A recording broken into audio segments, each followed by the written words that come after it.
No entiendo cómo votaste a prueba. Pero, porque, Era un desastre de nueva constitución. O sea, bueno, pero confiaba. De hecho, una de las preguntas que te tenía más adelante era cómo es posible que alguien tan inteligente como tú, que respeto mucho, y que uno de los íconos de la concertación termina votando a prueba. ¿Qué consejo le darías al gobierno del presidente Kast? Es que tenga cuidado con despertar una cierta imagen de que es un gobierno que, como tiene mayoría, o casi mayoría, puede prescindir de la crítica, puede prescindir de la oposición, puede prescindir de los intelectuales, a los cuales por lo demás tampoco le tienen mucha simpatía. El que ganara Boric fue positivo, muy positivo, para que el proceso constituyente terminara bien. Pero no solamente que ganara, el que él evolucionara durante su gobierno. Pero él votó a prueba en la primera constituyente. Pero, ok, por supuesto. O sea, no es que se... Oye, también voté a prueba. Sí sé, y eso me parece increíble, de cómo enfrentamos el populismo. Porque en el fondo la racionalidad, los intelectuales, todo lo que hablamos hace un rato, empiezan a quedar como parte de lo que la gente está cansada, y el efectismo, los Bukele, empiezan a hacer lo que la gente quiere. Hay una presión por resultado, por ensayo y error. Un ejemplo fantástico es lo que hace Trump en Venezuela, que extrae a Maduro y su mujer, pero sin tener un plan alternativo. Bueno, un poco lo que hace en Irán, que se suponía que lo iba a resolver en 8 días porque el pueblo iraní se iba a rebelar contra los ayatolás. ¿Cómo están ustedes? Gracias por acompañarme en este nuevo capítulo de Felipe Podcast. Perdónenme por la voz, estoy un poquito resfriado, pero bueno, vamos a ponerle mi mejor empeño. El día de hoy con un invitado muy especial y un experto en política, una persona que nos ha acompañado en la política por mucho tiempo, muy agudo, que ha logrado ir leyendo distintos momentos. Bienvenido, Eugenio Tironi, a Felipe Podcast. Muchas gracias, Felipe, por la invitación. Muchas gracias. Estuvimos hace poco en otro podcast de Techo para Chile, y ahí dije, quiero invitarlo. La verdad que tuvimos una muy buena conversación. Y en este primer bloque quisiera partir por José Antonio Kast y el nuevo presidente.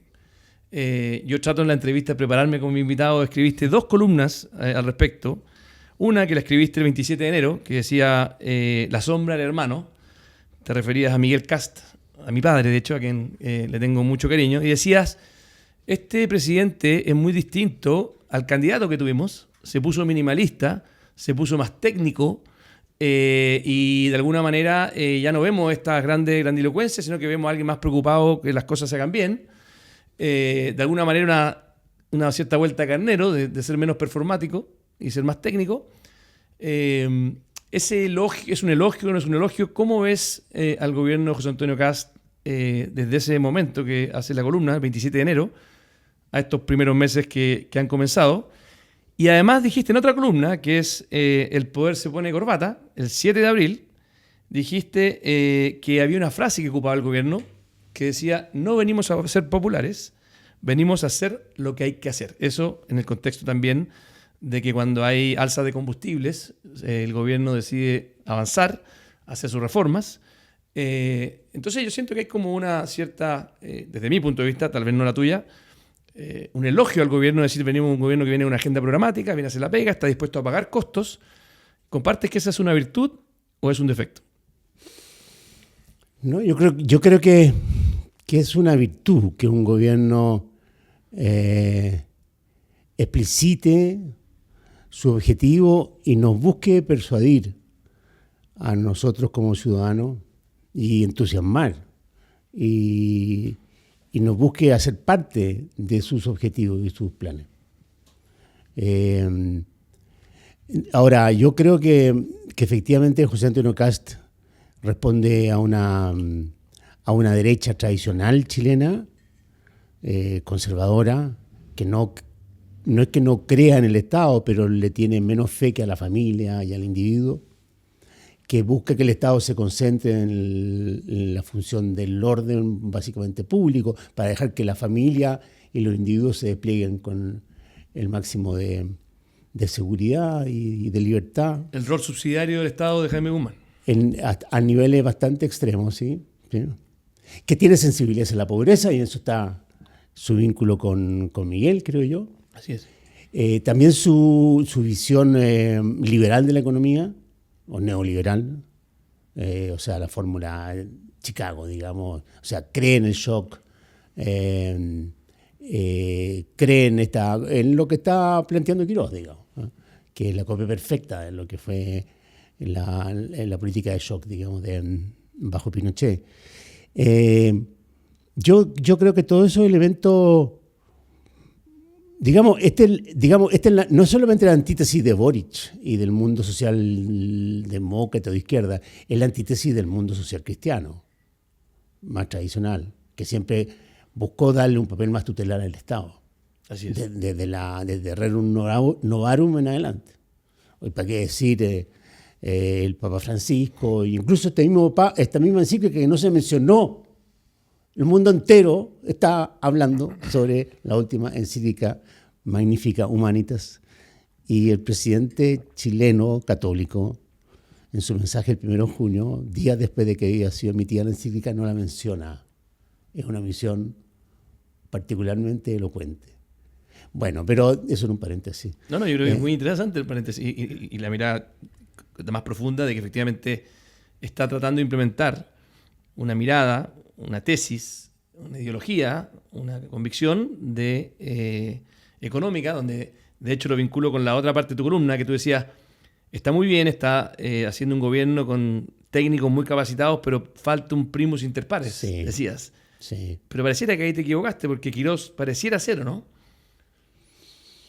No creo, porque Quirós es un lobo solitario. En ese sentido no se parece tanto a Miguel Castiz. Exacto, claro. Miguel era una red, digamos. Sergio Castro tenía toda economía.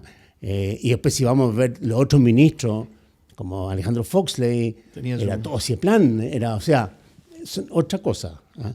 Y ese influjo de Alejandro Foxley duró durante todo lo que vino la concertación, esa misma generación. ¿Quién es Andrés Velasco, de hecho, partió ahí. De hecho, era su jefe de gabinete. O sea, entonces, ¿quién es Jorge Quirós? Lo conoció ¿dónde? Haciendo consultoría por temas de colusión de empresa, o lo conoció por su columna Patente Incendiaria en el Mercurio. Claramente no es un tipo que entusiasme a generaciones jóvenes y que esté preocupado de la formación. Y no tiene redes. Lo que sí tiene probablemente de Miguel Cast, o como tú decías, es la convicción programática. No tiene tal vez el carisma, el empuje, ni la ascendencia sobre sus pares, pero por lo menos le han dado mucho poder. El poder lo ejerce. Completamente, sí. Sí, pero un poder más vicario, eso quiero decir. ¿Qué significa más vicario? Perdona. Es un poder que te lo entrega otro para que lo ejerzas por él. Okay. Y que si yo le quito el... tiene poder propio. Exactamente. Es un poder delegado por el presidente. Un poder delegado.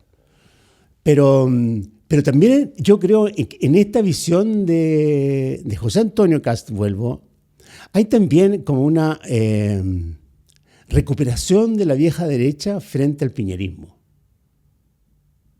O sea, frente a Felipe Cast. O sea, ganaron. No ganaron, muy bien ganado. Pero, digamos, si uno observa... porque, en el fondo, a Piñera es juzgado desde este punto de vista como el último social cristiano. Pero Piñera nunca lo fue. Nunca creo fue yo, social cristiano. Piñera era pragmático. A mí, de hecho, te digo, la razón por la cual yo también siempre terminé admirando a Piñera, o queriéndolo hasta el final, porque tuve algunas discusiones, tuve un par de debates bastante... De hecho, él no le gustó que se formara Evópoli al principio.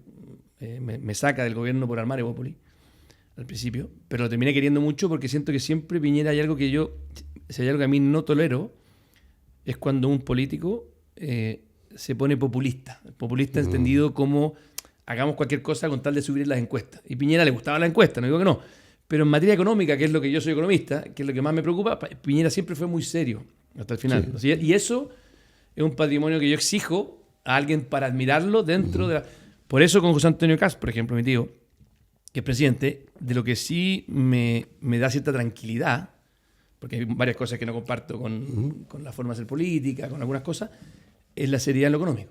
Y a mí la parte de Quirós, de su agresividad para lograr hacer reformas económicas más de shock, sí me gusta, en lo personal. Pero a ver, déjame contar una anécdota, aunque recuerdo una vez, cuando ya el presidente Elwin había dejado el gobierno, habrían pasado, no sé, 20 años, no sé, o 10 años, por ahí. Y que una vez me invita a almorzar a su casa, y estábamos con la señora Leonor, los 4, los 3, exclusivamente. Y sale el tema Piñera, no sé por qué, Sebastián. Yeah. Que lo había llamado, lo había pedido consejo, no sé qué. No estaba, yo creo que no estaba Sebastián de presidente, o está, no me acuerdo. Y como que la Leonor, que siempre ha sido más cauta en esto,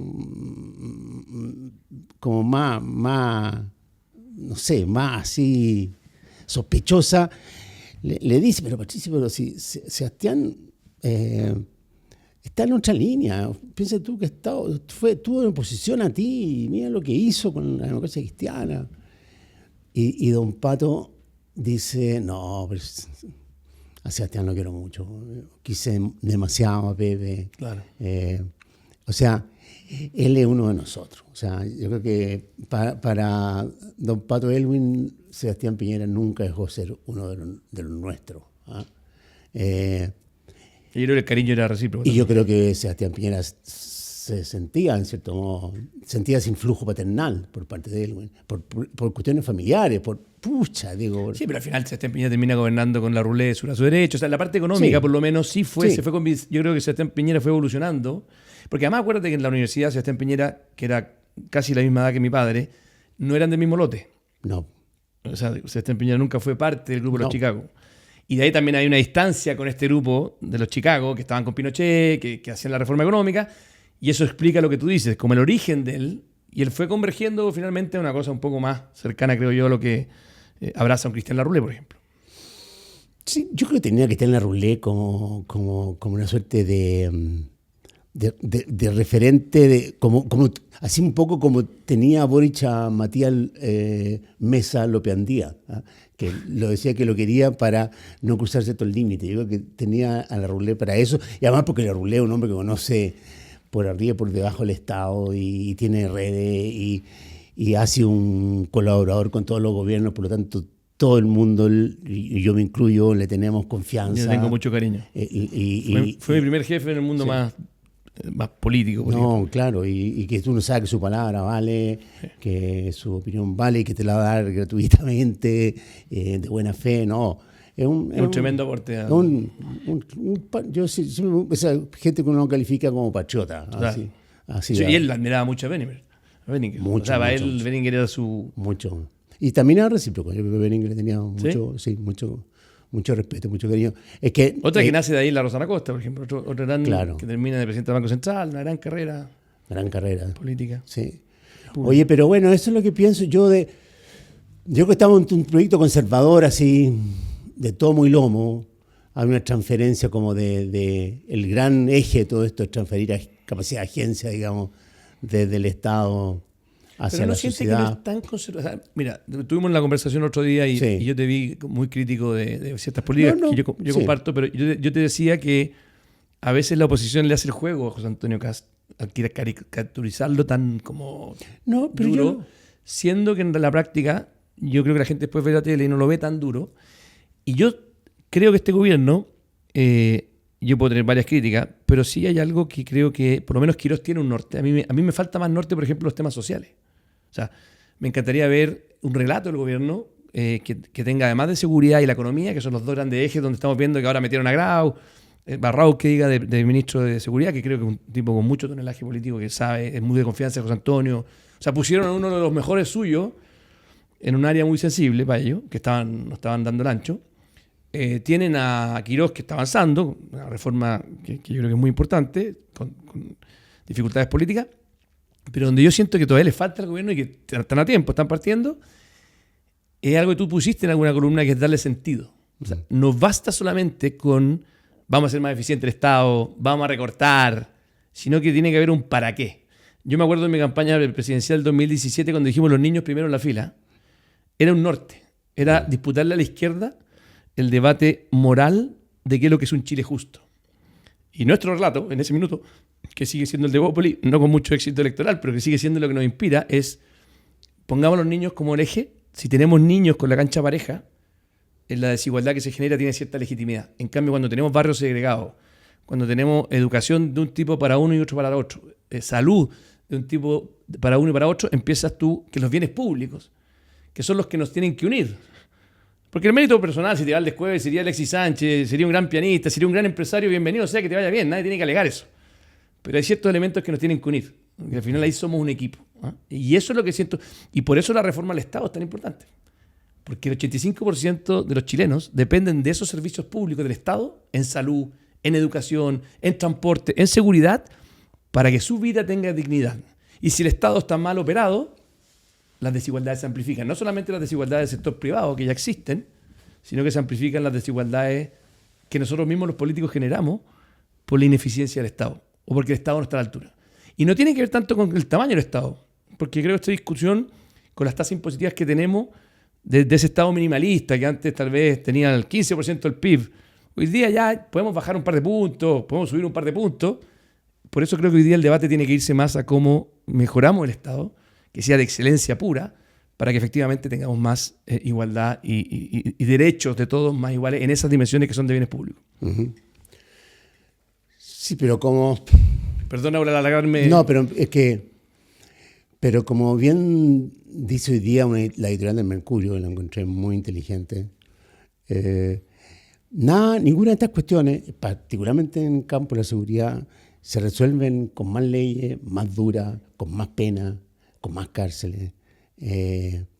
Y esos no son disuasivos frente a la delincuencia. Eso es como conocido históricamente. Si fuera así, la cuestión sería muy simple: subir las penas y se acabó la delincuencia. O poner pena de muerte y se acabó la delincuencia. Y no, pues la delincuencia justamente es la vulneración de la transgresión, pues ahí incluso en eso, y el riesgo, incluso en eso está el placer del delincuente. En correr el máximo riesgo con el máximo recompensa. Entonces, hay un problema que tú tienes razón, que es de operación, de hecho. Y uno esperaría, claro, sobre todo en un caso como el ministro Raúl, por su formación, que él pudiera llevar el tema de la seguridad al campo digamos, hacer un plan de operaciones. Claro. Porque esa dimensión no está faltando. Pero yo soy crítico, y como también lo es hoy día el Mercurio, que me plantea muchas aprensiones respecto a esta suerte de policialización, de usar la política social como factor coercitivo. Si entramos en eso... Sí. No, es una línea, no sé por qué se metieron ahí. Pero lo más divertido es que llega a ser, perdóname, qué cosa más divertida, que el mismo gobierno que es reacio a hacer pública la información respecto al secreto bancario, ¿no es cierto? O sea, protege el secreto bancario y nos propone hacer una lista de vándalos. O sea, la desproporción que hay entre el castigo y la estigmatización del vandalismo, la incivilidad respecto a lo que sea al fraude, a la corrupción y al manejo, a la manipulación de las reglas económicas, es completo. O sea, ahí está como reflejado un poco el alma. Todo libre para la economía y el Estado presente, como dice el presidente Castro, presente y duro respecto al orden y a la seguridad. Bueno, es parte de lo que está en la mirada de ellos muy profunda. Uh-huh. Y estábamos conversando del gobierno del presidente Cast y de su mirada. Y en el fondo, ¿qué consejo les darías tú al gobierno en este momento? Porque además no te he visto como un gran reaccionario en contra, te he visto como un analista bastante objetivo, desde tu mirada obviamente, y miradas ideológicas que no compartes, y eso no es sorpresa para nadie. Pero ¿qué consejo le darías al gobierno del presidente Cast para enmendar un poquito algunas cosas que tal vez no están funcionando bien? Bueno, yo básicamente el consejo que le daría es que tenga cuidado con despertar una cierta imagen de que es un gobierno que, como tiene mayoría, o casi mayoría, puede prescindir de la crítica, puede prescindir de la oposición, puede prescindir de los intelectuales, a los cuales por lo demás tampoco le tiene mucha simpatía, puede prescindir de las voces académicas que discrepan. Y ¿en base a qué? En base a una suerte de superioridad que no sé si es moral o religiosa, pero que le lleva a no reconocerlos como interlocutores, a no tomar sus argumentos para destruirlos. Simplemente es peor que eso, es la omisión. ¿Ah? Es como, y todo esto en un tono paternal, en un tono suave, un tono de terciopelo. O sea, eso yo escribí una columna en El País hace unas horas, que no sé, esto está entre una suerte de democracia paternalista o un autoritarismo de terciopelo. ¿Ah? Y a mí lo que más me preocupa, y lo que más recomendaría es que uno, que nos traten como adultos, que no puede ser que se presente en la cuenta el 1 de junio y a las 10 de la noche se firme con fanfarria en el Cerro Castillo una petición de endeudamiento que era justo aquello respecto a lo cual se criticaba al gobierno anterior. ¿Y por qué no nos dio cuenta de eso? ¿Por qué no nos explicó eso? ¿Por qué en lugar de hacer un planteamiento, además, como el de la famosa registro único, esa suerte de lista negra, que después además se ha visto que no tiene un fundamento, que no tiene sustento, que es cuestionable por cualquier estudiante de derecho, que va contra las normas más elementales, que no pasan por el Tribunal Constitucional, pero jamás. Pero hace simplemente el anuncio, porque sabe, claro, tiene 87% de popularidad. Si hubiera anunciado pena de muerte, tendría el 100% de popularidad, o no más o menos, 99%. Y así uno podría seguir con ese tipo de medidas.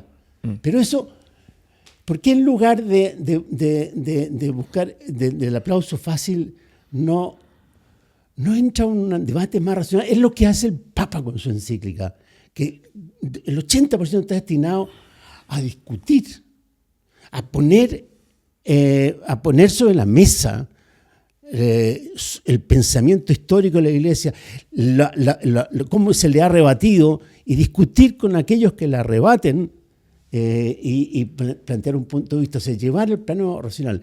A mí esa suerte de voy a decirlo así, esa suerte de soberbia, como dije, que no es intelectual en este caso, como habría sido Piñera o Lago, si tú quieres, sino que una soberbia más bien moral o religiosa, como diciendo yo doy cuenta a otro ser, no a usted. Usted son un instrumento para que yo pueda dar cuenta a otro ente, al cual ustedes no tienen la gracia de tener la familiaridad que yo tengo con él. Esa cuestión, que no sé cómo tildarla,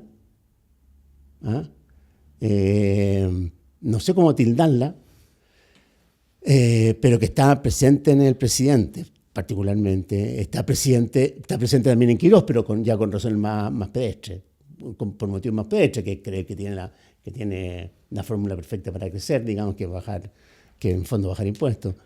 Hay tanta gente que le dicen, pero no basta con eso. Hay que apretar muchas otras teclas. Aprovechemos de mover las otras teclas. Aprovechemos. Ahora hay un grupito que está haciendo lo propio en economía, con los permisos. Pablo Iguren está ahí dedicado 100%. Hay también otras teclas, no es la única la de Quirós. Sí, pero esas teclas también están tocando bien de antes. Sí, no estoy diciendo que no, pero hay otras fuerzas que están muy bien. Sí, pero la central la de Quirós es esto. Sí. Está al lado de La Plata. Es verdad. Está al lado de La Plata. Y nos tiene, o sea, Eugenio Tironi le diría a José Antonio Kast como sugerencia y recomendación: trátanos como adultos. Sí, no nos infantilice. Esa sería tu... Y que no nos infantilice, porque la infantilización es tentadora y no sé, cada uno, y conduce, no nos puede decir, esté tranquilo, esto viene paso a paso, créanme, las cosas van a estar mejores. ¿Y acaso no fue mucho más infantilización lo que vivimos, por ejemplo, cuando nos decían que una nueva constitución iba a cambiar todo? Es parecido. Por eso te digo, ¿no es acaso una infantilización similar o mayor a la anterior, donde al final nos vendieron que la nueva constitución, muchos cayeron en los cantos de sirena. Finalmente, por suerte, la democracia chilena se dio cuenta que esa nueva constitución era muy mala y la votó en contra, pero no hay algo ahí también lo he pensado, porque pensaba, hay similitud y diferencia. La similitud está en la superioridad, que en ese caso era moral, que llegó al punto, ¿te acuerdas? Que en la convención no se buscaba el diálogo con la derecha. Claro.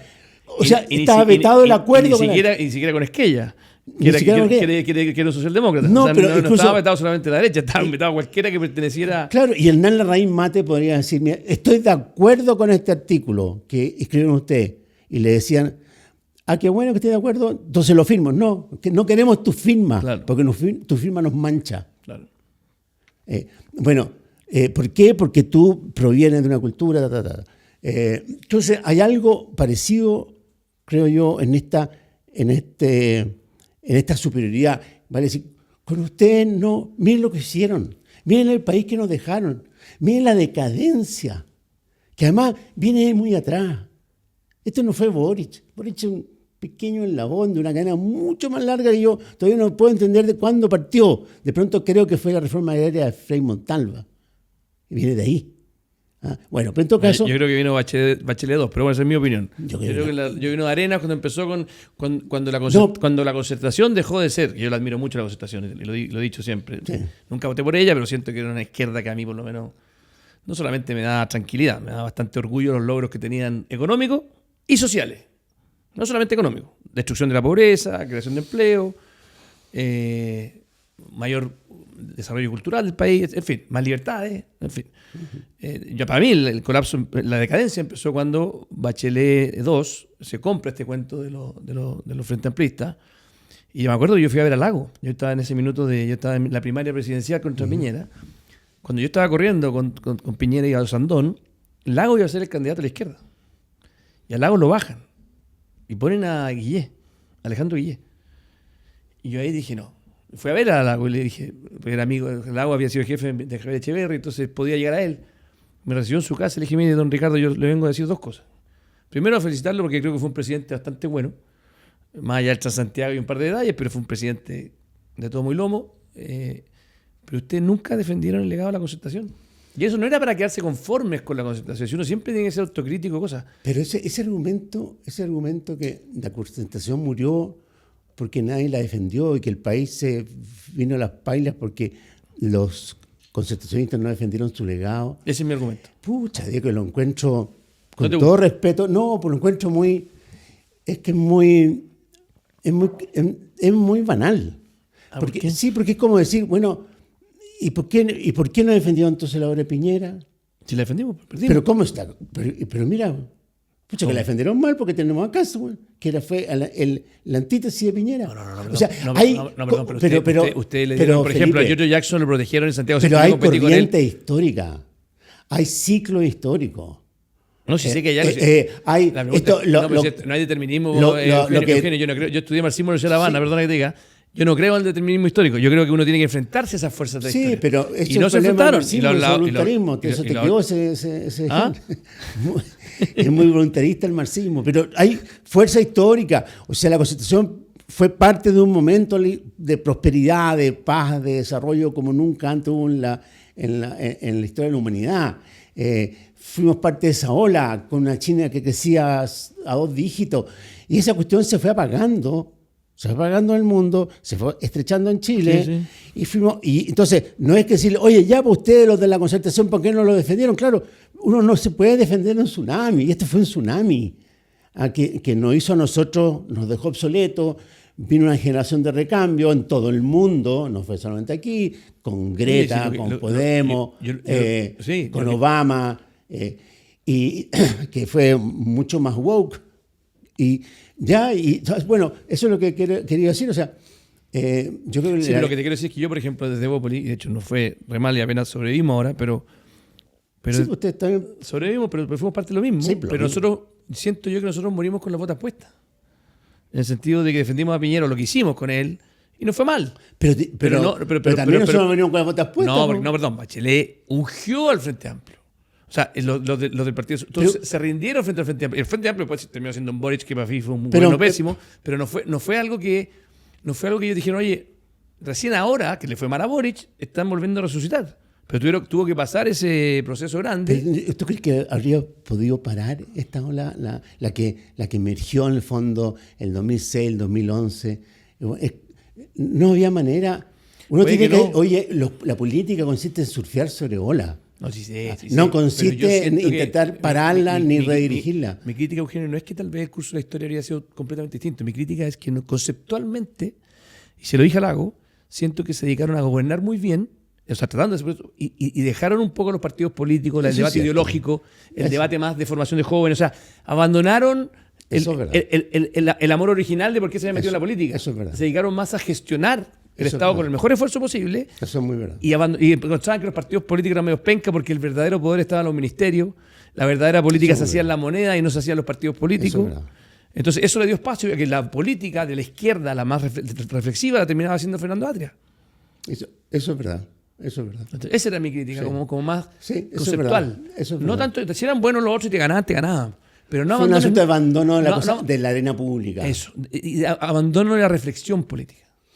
Ahora, más profunda. Porque yo creo que además tenían... el primer piso de la casa que construyeron era bien bueno. Entonces, si es que hubieran tenido un grupo diciendo, ¿sabes qué? Ya, esto se va a agotar, pensemos. Pero también hagamos un doble clic sobre eso. Perdón, pero se nos va a ir el tiempo. No, si tenemos... Oye, lo bueno de aquí es un podcast... Pero Bruno no estuvo exiliado en esos años.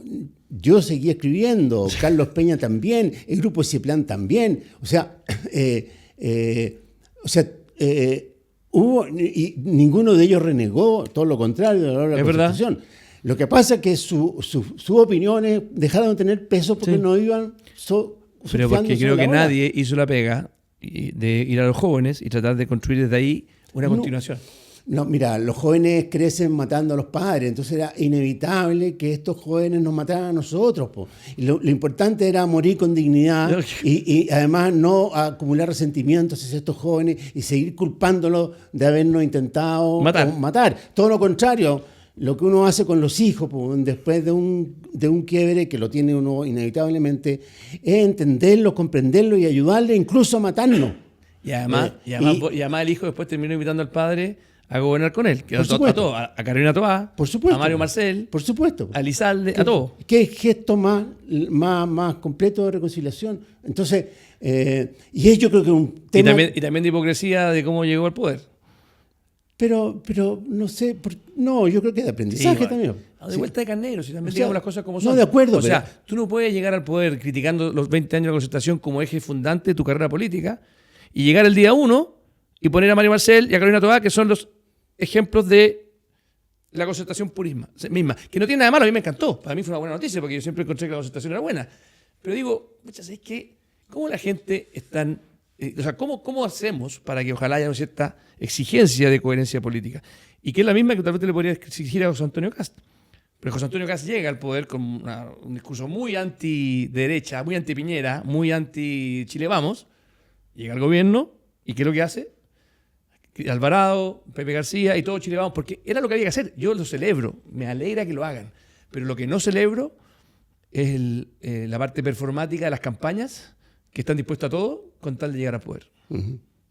Y tú dijiste, Eugenio, el 2022 que Boric era el fruto más exquisito de los 30 años y 4 años después la izquierda salió profundamente derrotada, no solamente perdiendo frente a la derecha más dura, sino que también con una minoría en el Congreso. O sea, en el fondo la izquierda terminó teniendo por primera vez en mucho tiempo minoría en el Congreso.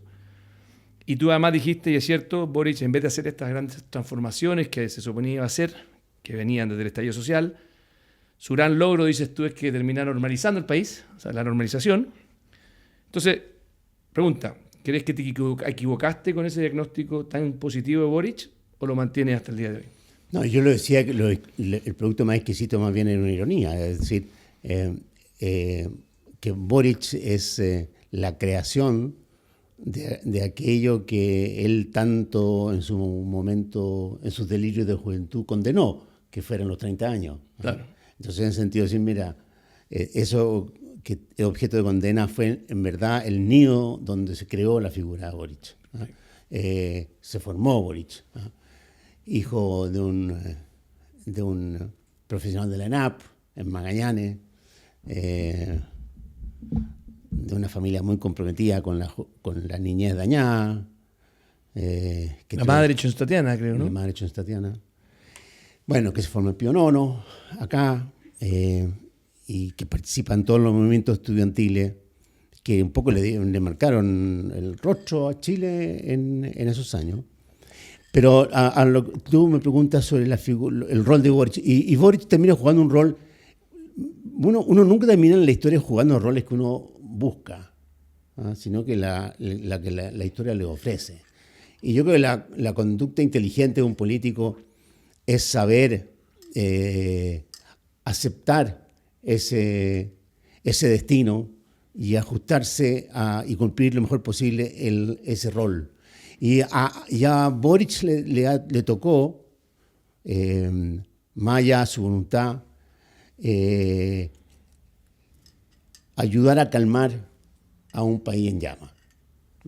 O sea, aquí nosotros tuvimos 3 válvulas de escape del estallido, que fue la pandemia, el proceso constitucional. Ambos se le deben mucho a Piñera, y tercero Boric.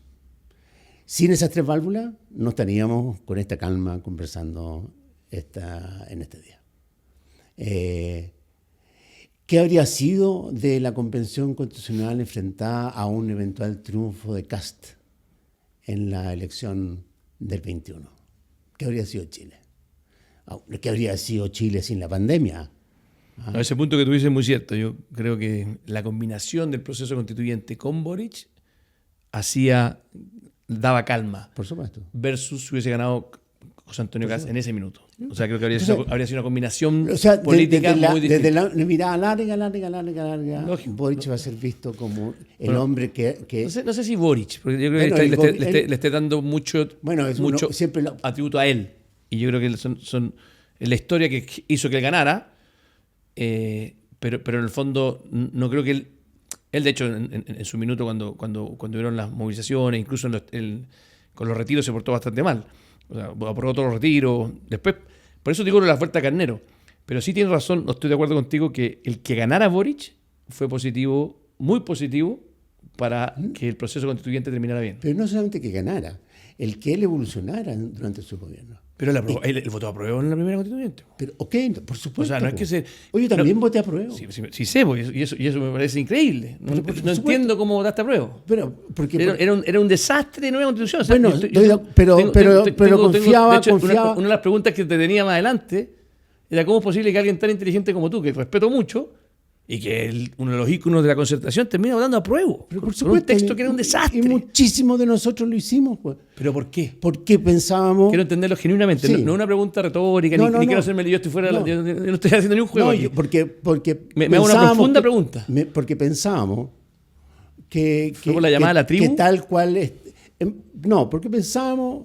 Hay algo de eso. Sí. Uno a veces es mejor equivocarse con la tribu es algo de eso. Yo héroe fuera de ella. Exacto. Y sobre todo... yo prefiero los héroes fuera de ellas como un Pepe Out.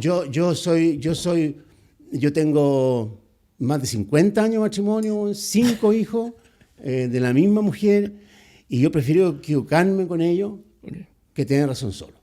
Y es una decisión de vida. Exactamente. Y sobre todo cuando estoy lidiando con mis hijos. Okay. Y aquí en esto había algo de eso. Mira, yo prefiero equivocarme con ellos. Es muy interesante lo que estoy diciendo. Equivocarme con ellos a darle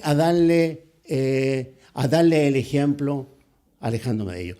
Y yo tenía la esperanza, bien fundada, de que terminara la catarsis en caso de que ganase la prueba, yo sabía que todos sabíamos que era altísimamente improbable.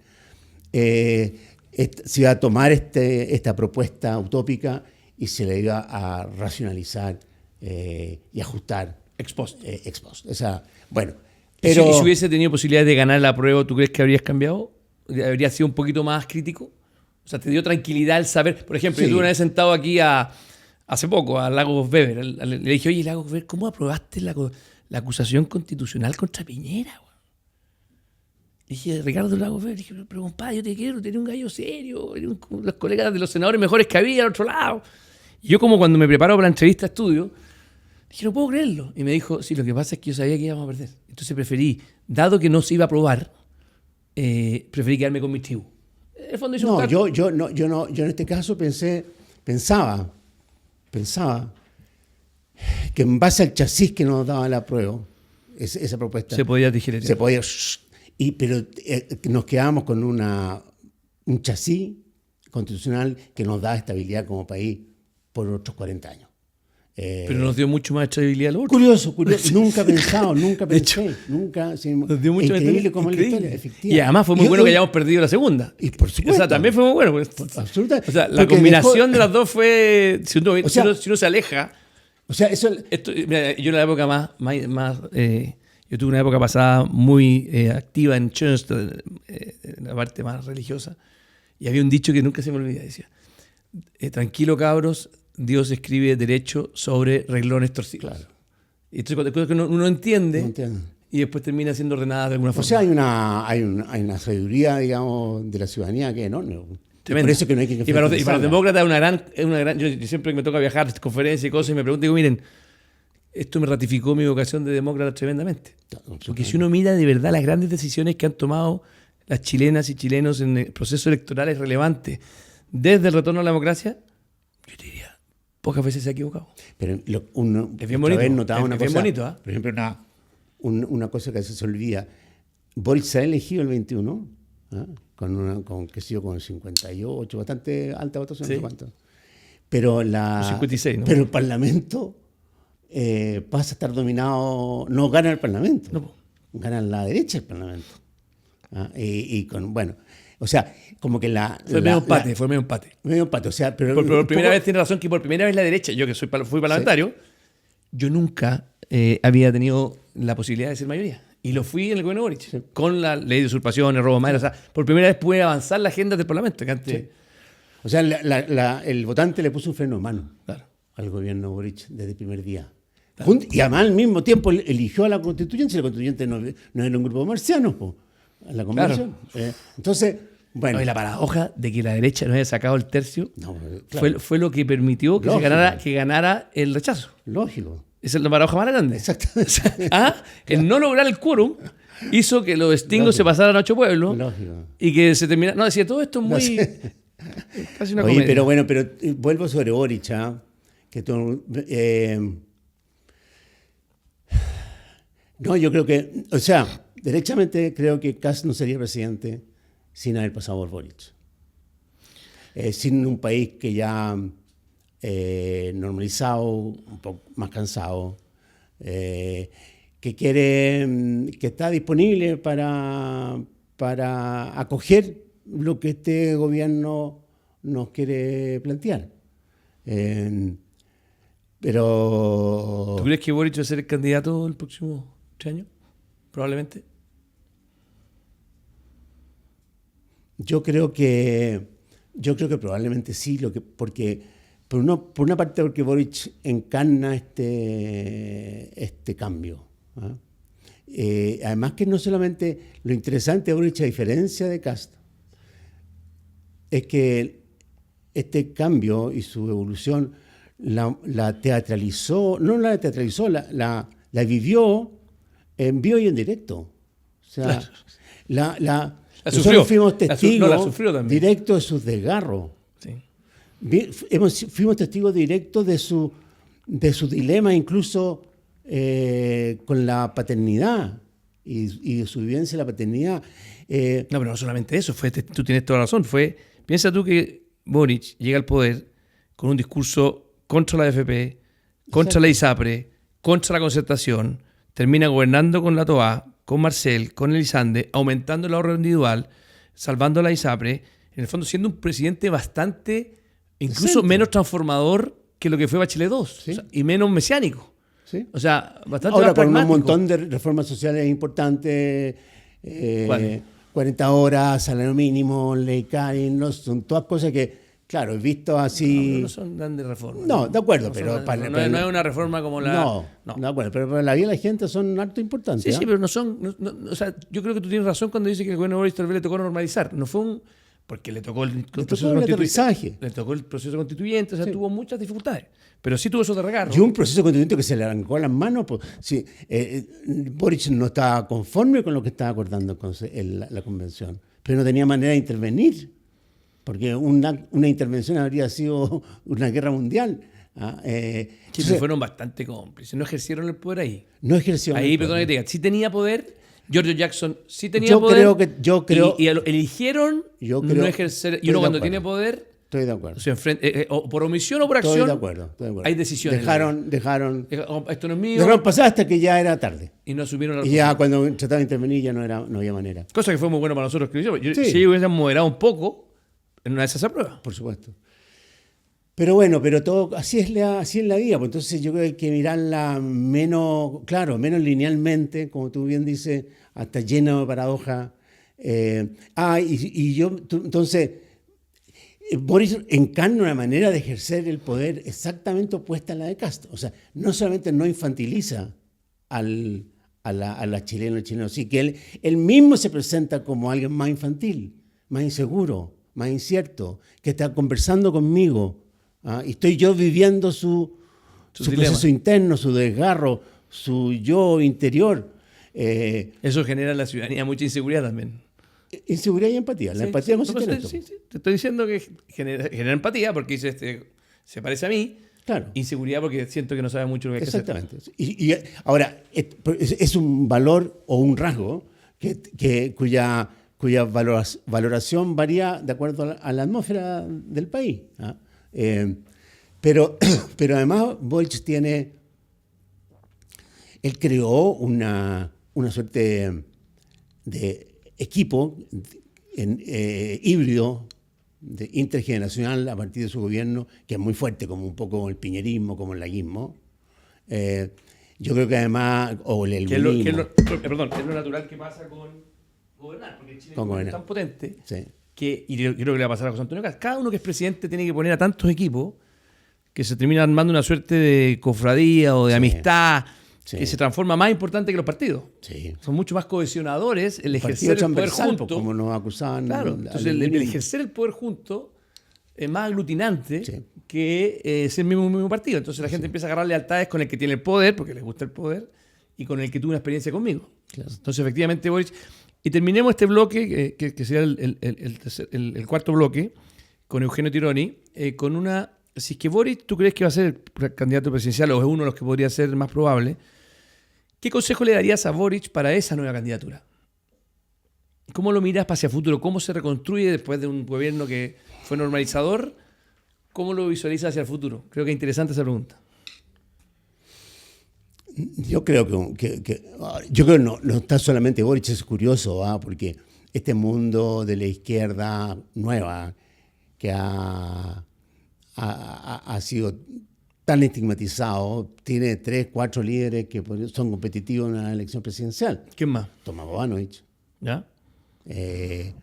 la Macarena Ripamonti, o sea, la Camila Vallejo. Se me ocurren 4. Ok. ¿Y qué consejo le darías a lo mismo que sea? Ahora, a Boric tiene la gran ventaja que está fuera de la contingencia. Yo creo que Boric tiene que resetearse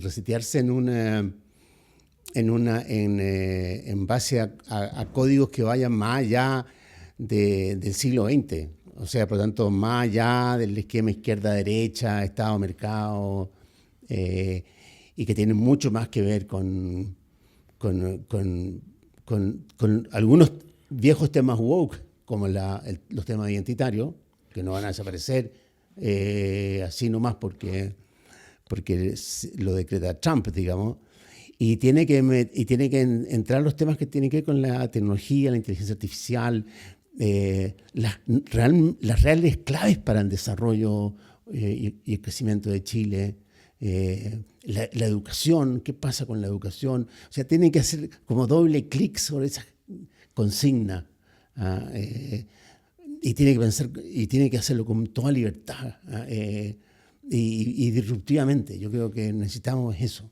Mira. Porque lo que estamos viendo hoy día, no digamos que son recetas nuevas, son las recetas de los 80 y los 70.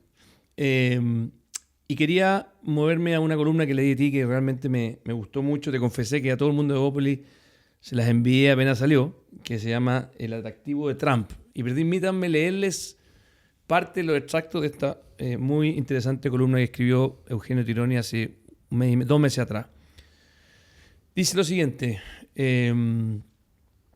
Dice, la sorprendente acogida de Trump responde a un cansancio profundo frente a lo que se percibe como la impotencia de la ciudadanía frente a las democracias liberales. Cansancio con la demora, con el discurso circular, con la burocracia moralizada, con la proliferación de matices y procedimientos que prometen corrección y terminan en parálisis. El atractivo de Trump no es ideológico, es existencial. La acción, incluso errática, se lee como vitalidad. La deliberación, en cambio, como debilidad. Nada de esto es nuevo. La exaltación de la acción como reacción a las democracias agotadas, incapaces de salir del orden y estancamiento, tuvo numerosos representantes en el siglo XX y no dejó buenos recuerdos. Pero mientras no se logre reconciliar deliberación con decisión, el atractivo de Trump seguirá creciendo. No porque tenga razón, sino porque se mueve. Esta reflexión, que es una reflexión que yo encuentro interesante porque en el fondo nos enfrenta a los que somos demócratas, por qué la ciudadanía se empieza a cansar de nosotros, de la política, de la democracia, de la lentitud. Y cuando ven que en la televisión sale, ha sido detenido un delincuente por 50ª vez y sale libre al día siguiente, o veo que discuten y a mí no me pasa nada, o veo a los parlamentarios peleando, por lo tanto ya no creo en ellos, creo en mi alcalde que me arregla la vereda, que me arregla, y por eso los alcaldes son a veces un mejor camino para llegar al poder que los parlamentarios. Entonces, esta columna quería que pudieras profundizar en ella, porque creo que toca un nervio muy fuerte de cómo enfrentamos el populismo. Porque en el fondo la racionalidad, los intelectuales, todo lo que hablamos hace un rato, empiezan a quedar como parte de lo que la gente está cansada, y el efectismo, los buqueles, empiezan a hacer lo que la gente quiere. Un tema fácil, simple. No, yo sé que es un temazo. Pero déjame partir con ¿cuál es mi fantasma? Mi fantasma ni siquiera es el populismo, mi fantasma es el fascismo. He estado muy influido por la lectura del libro, la biografía de Mussolini, de Antonio Scurati. El libro se llama M, tiene 4 volúmenes de 600 páginas cada uno, pero recomiendo muchísimo leerlo. Y bueno, los regímenes fascistas, sabemos, en Italia y en Alemania surgen después en periodos de mucha efervescencia y de mucho agotamiento con las democracias liberales, por estos mismos motivos que hoy día se ven agotadas, por el procesismo, porque se toman tiempo,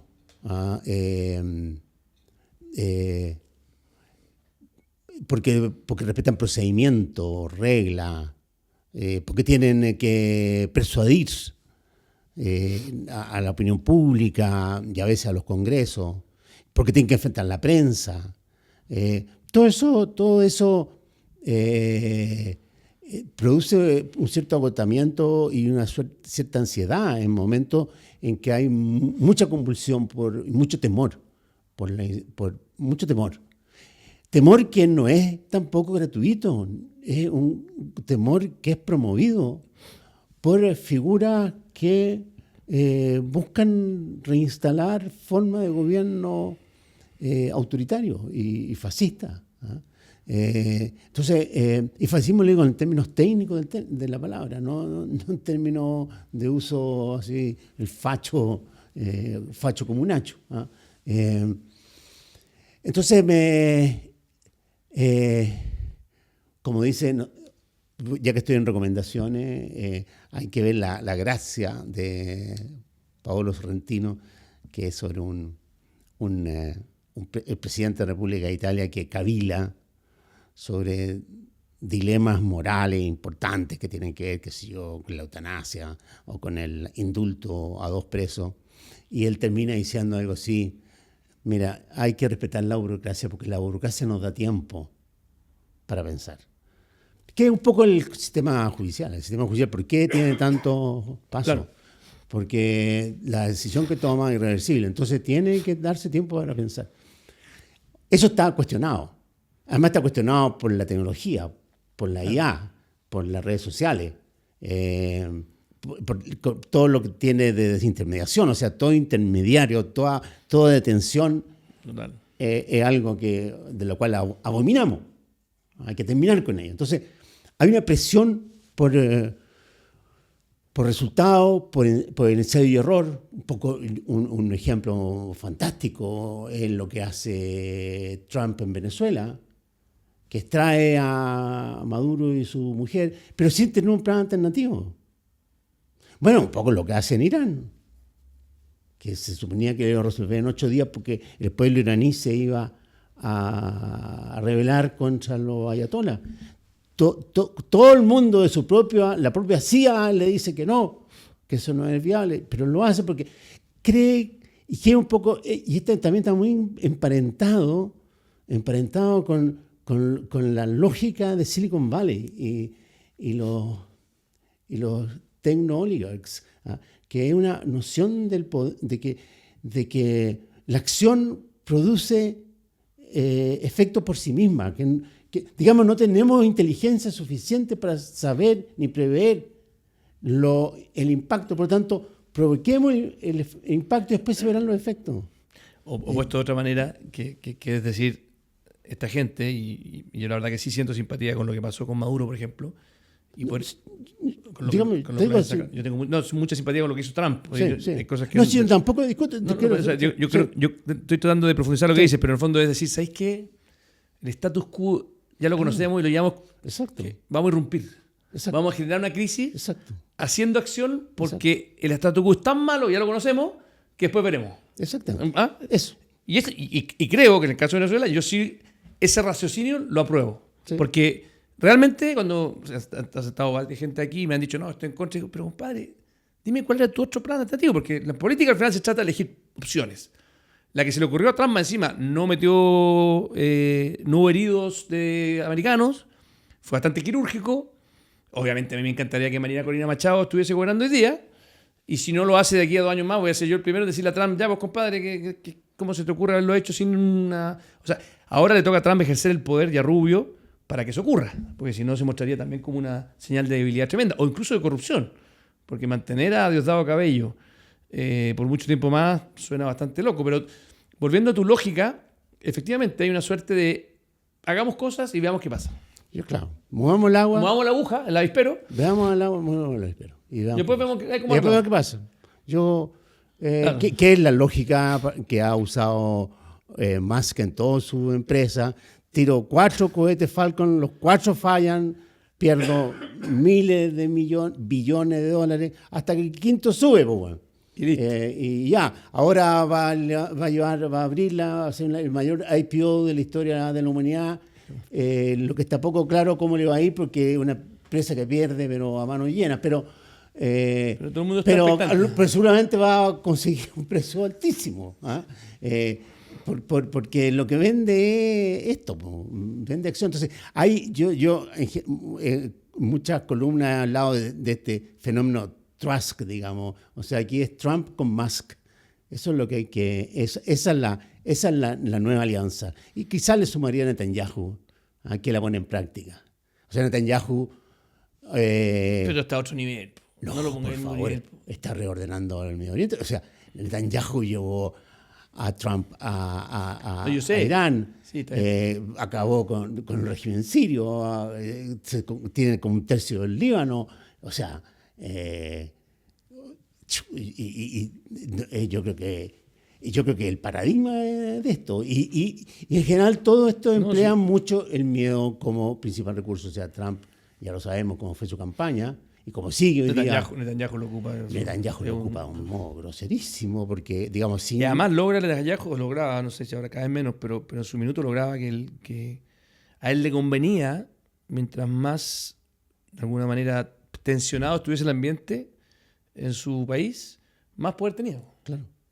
No tenía ni un incentivo desde el punto de vista de la administración del poder a buscar acuerdos. No. O sea, ¿te das cuenta? En el fondo, No, porque no tiene ninguno. en el momento donde hay acuerdo, su poder, que es ser se acaba, deja de ser útil. No, y además que estableció el principio de que Israel está sometido está en juego de su existencia y para evitar ese destino tiene que construir una zona de seguridad que ya a esta altura no sabemos hasta dónde va a llegar. ¿Ah? Bueno, partió con los asentamientos. Sí, y vamos tomando los asentamientos. No, O sea, pero es una versión en miniatura de una visión que también la comparte Putin y que obviamente la comparte Y que además Trump. tiene una visión bien de fondo, que es voy a usar el poder todo lo que pueda. Todo lo que O sea, pasa. en el fondo, Oye, claro, pero no es que el poder sea un fin para una cosa que todos acordamos. Mientras tenga poder, lo ocupa. all-in. Sí, Un absolutamente. poquito de eso. Bueno, y Trump dice, yo quiero mi zona de protegida, porque además, que fue la razón que empleó, una de las tantas razones, porque va cambiando de razones, que empleó para justificar lo de Venezuela, que es seguridad nacional, porque desde Venezuela se podían dar un misil a Florida. Ahora lo mismo en Cuba, y todo para acá. Y lo que hace Putin en lo que es la ex Unión Soviética, lo que está haciendo en Ucrania, en lo que hizo Claro. en Georgia, en Bielorrusia.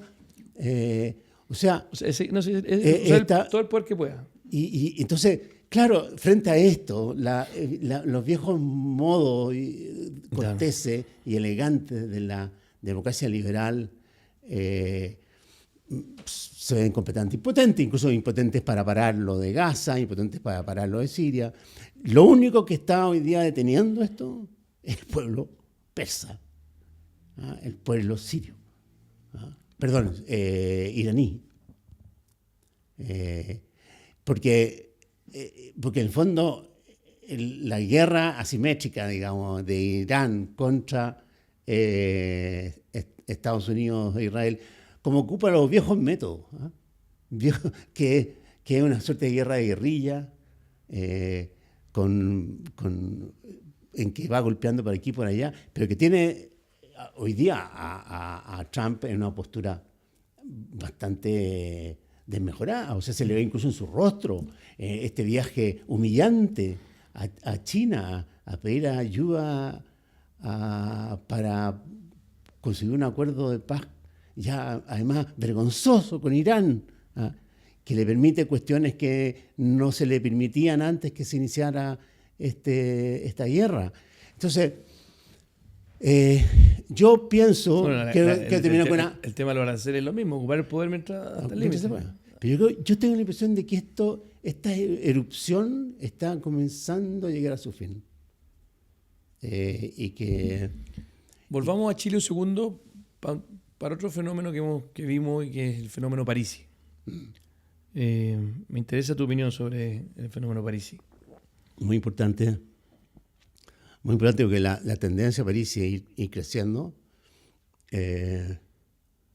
Entonces no es como yo lo ponía en una columna, no es un cometa, es un planeta. El planeta tiene su propia gravedad. Ahora, Marco en su minuto también tuvo su... Pero este sobrepasa a Marco, pero con creces, porque Marco fue un cometa. Este es un planeta. Crea un partido que se les integra, vuelve a crear otro, que tiene 14 diputados, una bancada. El único presidente de partido que ha ido a negociar directamente con el todopoderoso. Pero no es presidente de partido, sí es presidente de partido. No, pero aún así, el único... no es necesario. Obvio. No, sí, bueno. Obvio. No, está bien, porque dijiste presidente de partido, no sé si es presidente. No. Puede que sí, no sé. No, sí. Mussolini no era presidente del partido. Obvio. Nunca fue. No, si tengo claro, los poderes no están en lo Claro. formal, da lo mismo eso. No. Pero quería estar seguro, ¿no? No, tienes razón. Pero ¿Pero cómo lo ves ese fenómeno? Pero veo un fenómeno importante porque él representa mucho a este votante que... Obligado. No, Sí, el obligado que es el que nunca estaba ni ahí con nada. Claro, El y obligado. que desconfía del Estado, que desconfía de los procesos, Claro. que desconfía de la justicia, Claro. que desconfía... De alguna manera José Antonio logró en esa segunda vuelta robarse dos votantes, el tradicional de derecha, que lo tenía muy conquistado, y el que no confiaba en la elite de ningún tipo. De ningún tipo. De ningún tipo. De ningún tipo. Que no tiene que ver con colores políticos. No, Que tiene que ver con el que administra el poder. con que todos los poderes. Todos los poderes. Entonces, Esto incluye al notario. y todo. Todo el que tiene policía a local. todo. El que maneja el poder es un gallo que yo que soy el que me las valgo solo. Porque además yo soy muy astuto, yo soy muy trabajador. Mira, si a mí yo estaría muy lejos, si pasa que me ponen el pie encima. Entonces, es una cultura que es muy latinoamericana. Muy latinoamericana. Lo que está detrás un poco el populismo peruano. Totalmente. Por eso, ahí es donde veo un enclave del populismo que sí puede tener resonancia. Mucha. ¿Cómo se enfrenta a eso? Además está muy alojado en regiones que también se sienten acosadas por Santiago. Y yo creo que hay que enfrentarlo eso, yo creo... Hacerse cargo en lo de fondo. Lo de fondo. Y a sus agentes, a sus sujetos, como Parisi y su diputado, incorporándolos al sistema y dialogando con ellos y no marginalizándolo ni estigmatizándolo. Yo creo que ellos digamos, en cierto modo, canalizan una pus, que si no se canaliza puede ser mucho más corrosiva. Okay. Entonces yo no encuentro mal que el gobierno actual, por ejemplo, negocie con ellos. Claro. Yo tampoco encontraría nada de mal que la oposición negocie con ellos. No encontraría incluso nada de mal que partidos que aspiraron un poco a representar esto mismo, como fue el PPD en su origen, haga una alianza con el PDG y con Parisi para crear, porque este es el nuevo centro, o la democracia cristiana. O sea, hay que el parisismo y el PDG hay que descriminalizarlo. Un poco el mirarlo como bicho raro es muy elitista. Yo creo que hay que tomarlos más en serio. Querido Eugenio, te quiero agradecer por esta conversación, la verdad que es muy interesante, y nada, a todos ustedes les quiero agradecer por haberme acompañado en este nuevo capítulo de Felipe Podcast. Muchas gracias.